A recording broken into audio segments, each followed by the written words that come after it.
Good morning বন্ধুরা। সকাল সকাল চা না হলে কি আমাদের বাঙালিদের চলে? তো চলো আজকে আমি বানিয়ে নিয়েছি দুধ চা। তো চলো স্টেপ বাই স্টেপ তোমাদেরকে দেখিয়ে দিচ্ছি, খুব ইজিভাবে বানিয়েছি।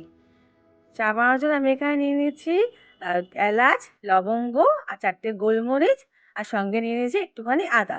ঠিক আছে? তো প্রথমে আমি এলাচ, গোলমরিচ আর লবঙ্গগুলোকে একটু ভালো করে ক্রাশ করে নিচ্ছি। একটা ছোট হামল দিস্তার সাহায্যে আমি প্রথমে এগুলোকে ভালো করে ক্রাশ করে নিচ্ছি। একদম মিহি করতে হবে না, একটু গুঁড়ো গুঁড়ো হলেই কিন্তু হয়ে যাবে। তারপর এগুলো হয়ে গেছে, এবার এগুলোকে একটা সব জায়গায় ট্রান্সফার করে নিচ্ছি। এবার এর মধ্যে যে আদা টুকরোটা আমি নিয়েছিলাম সেটাকেও কিন্তু আমি একটু ভালো করে থেতো করে নেব।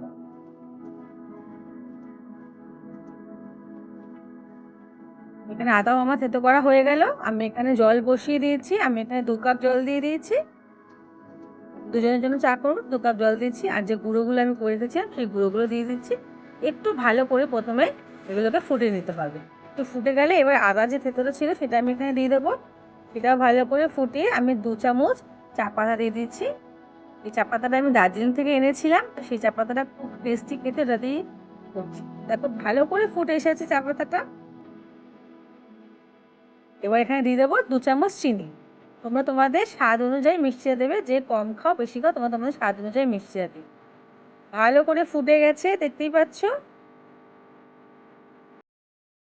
এদিকে আমি নিয়ে নিয়েছি হাফ কাপ গরম জল, আলাদা করে আমি করেছিলাম গরম জলটা। সেখানে আমি 2.5 চামচের মতন দুধ আমি ভালো করে গুলে নেব। যেহেতু আমি একটু দুধ বেশি খাই চায়ে, তাই আমি একটু বেশি নিচ্ছি, তোমরা চাইলে কিন্তু একটু কমও নিতে পারো। ভালো করে দুধটাকে আমি এখানে গুলিয়ে নিচ্ছি। ওদিকে আমার চাটা ফুটছে, এর মধ্যে এবার দুধটাকে আমি ট্রান্সফার করে দিলাম। আর একটু ভালো করে ফুটিয়ে নেব, একদম নাড়ি ভালো করে ফুটিয়ে নেব। চাটা খুব টেস্টি হয়, খুব ভালো খেতে। তোমরা একবার বানিয়ে দেখো, আর বানানোর পর যদি তোমাদের খেয়ে ভালো লাগে তাহলে তোমরা আমার চ্যানেলটিকে সাবস্ক্রাইব করো, লাইক কমেন্ট অ্যান্ড শেয়ার করো। বাই দ্য ওয়ে, তোমরা দেখছো যে টিয়া টুম্পাস কিচেন, আমি টুম্পা। আশা করি তোমাদের আজকে আমার এই ভিডিওটি খুব ভালো লেগেছে। চলো শুরু করে দিই আজকের মতন চা খাওয়াটা।